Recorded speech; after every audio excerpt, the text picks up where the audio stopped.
Video start करने से पहले छोटा सा डिस्क्लेमर। इस वीडियो का मोटिव किसी को भी हेट करना नहीं है। मेरा मोटिव है कि सिर्फ ध्रुव राठी को हेट जाए। तो चलिए शुरू करते हैं।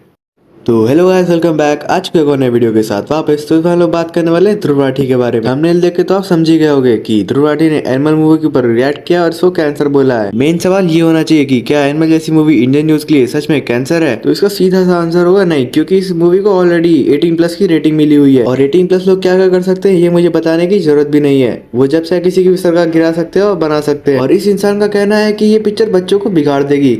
अरे इस महापुरुष को कोई समझाओ कि ये पिक्चर बच्चों के लिए बनी भी नहीं है। नमस्कार दोस्तों, एक लड़का जिसे अपने पिता का प्यार नहीं मिलता, या तो उसका पिता उसकी जिंदगी से एब्सेंट रहता है या फिर उसके साथ बड़ी सख्ती से पेश आता है। इसकी वजह से बच्चे के अंदर साइकोलॉजिकल प्रॉब्लम्स डेवलप हो जाती हैं और जब वो बच्चा बड़ा होता है तो वो बच्चा जब बड़ा होता है तो लोगों को मैनिपुलेट करता है, लोगों को मिसलीडिंग फैक्ट्स बताता है और एनिमल जैसी मूवी देखने पर मिसोजिनिस्ट कहता है। तो इस बच्चे को क्या कहेंगे? मैं तो कहता हूँ दो चांटे मारो इस बच्चे को। ये सोचकर देखो दोस्तों, ऐसे सेंसिटिव टॉपिक पर अगर कोई फिल्म बनाए तो सोचने की जरूरत नहीं, क्योंकि एक मास्टरपीस फिल्म हमारे सामने ऑलरेडी एग्जिस्ट करती है। नहीं, उसकी बात नहीं कर रहा मैं। ये सोचकर देखो दोस्तों कि काश फैक्ट चैनल का काम सिर्फ फैक्ट बताना होता, लोगों को मिसलीड करना नहीं। एक लड़का है लेकिन जो बहुत अच्छा काम कर रहा है, कभी भी लोगों को मिसलीड नहीं करता, कभी भी आधे अधूरे फैक्ट्स नहीं बताता, फेस कैम करता है और बहुत ही अच्छा लड़का है। नहीं, इसकी बात नहीं कर रहा मैं। उसका नाम है फैक्टिक्स। उसकी वीडियो देखा करो, कम से कम इन्फॉर्मेटिव तो होती है। इन सभी चीजों का एक सबकॉन्शियस असर पड़ता है आपके दिमाग पर, जिसका आपको शायद पता भी नहीं चलता होगा। अब कुछ लोग इस बात का काउंटर करेंगे ये कहकर कि देखो, मैं तो गैंगस्टर की फिल्में देखता हूं, लेकिन मैं तो गैंगस्टर बना नहीं। इसका जवाब मैं दे दूं। हम गैंगस्टर इसलिए नहीं बने क्योंकि हम एक समझदार व्यूअर हैं, चूतिया नहीं। और हमें रास भरी दुनिया और घास भरी दुनिया दोनों में फर्क बराबर समझ में आता है। देखो दोस्तों, वही बात है जैसे कुछ लोग कहते हैं ना कि देखो, मैं तो डीप फ्राइड छोले भटूरे खाता हूं जिससे कि हार्ट अटैक का रिस्क बढ़ जाता है, कोलेस्ट्रॉल खराब हो जाता है, लेकिन मैं तो अभी जिंदा हूं, मुझे तो कोई हार्ट अटैक हुआ नहीं। पॉइंट यहाँ पर ये कि एक plate deep fried chole bhature खाने से किसी को हार्ट अटैक नहीं आएगा, लेकिन दिन प्रतिदिन, हफ्ते भर हफ्ते, साल भर साल अगर डीप फ्राइड चीजें खाते रहोगे तो जरूर किसी दिन हार्ट अटैक आ सकता है और हार्ट अटैक का रिस्क बहुत ज्यादा बढ़ जाएगा अगर हार्ट अटैक नहीं भी आया तो देखो, तुम्हें अगली बात समझाने के लिए मुझे एक एग्जांपल देना पड़ेगा। किसी भी देश में लोग 3 ग्रुप में डिवाइडेड होते हैं। पहला ग्रुप जो किसी भी चीज के एकदम अपोजिट में होगा, दूसरा ग्रुप जो उसके सपोर्ट में होगा, और तीसरा ग्रुप वो होता है जो लोग डिसाइड नहीं कर पाते कि वो लोग सपोर्ट में है कि अपोजिशन में। अब यहीं पर ध्रुव राठी का मेन मोटिव आता है कि जो तीसरे ग्रुप के लोग होते हैं उनको किसी तरह से भटका दिया जाए। एक वीडियो देखने से कोई नहीं भटकेगा, 2 वीडियो देखने से कोई नहीं भटकेगा, लेकिन महीने पर महीने, साल पर साल, कभी ना कभी तो लोग भटकी जाएंगे। सेम चीज फिल्मों के बारे में भी कही जा सकती है। एक गैंगस्टर की फिल्म देखकर कोई गैंगस्टर नहीं बन जाता, ना ही कोई एक अच्छी फिल्म देखकर महात्मा बन जाता है,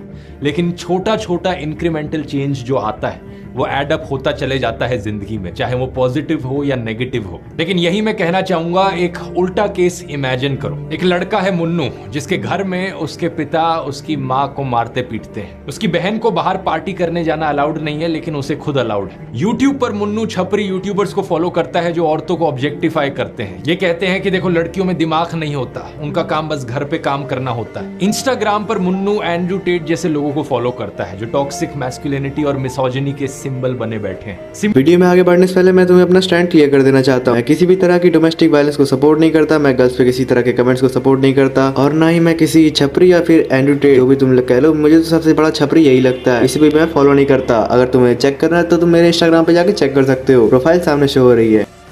हनी सिंह के गाने कभी लिरिक्स पर ध्यान दिया है? मैं हूँ वुमेनाइजर, मुझसे अकेले में मत मिल, सिलिकॉन वाली लड़की को मैं पकड़ता नहीं, ब्राउन गर्ल से मेरा दिल भरता नहीं, मैं हूँ शेर, घास चरता नहीं, तू है जानता मैं हूँ शिकारी, तुझे खा जाऊंगा सारी की सारी। मुझे लिरिक्स बोलते हुए भी अजीब सा लग रहा है। अजीब लग रही है तो भाई बोल भी क्यों रहा है? और वैसे भी इस बार बोल दिया, दोबारा बोलिए भी मत, क्योंकि हनी सिंह के बारे में एक शब्द नहीं सुनूंगा मैं।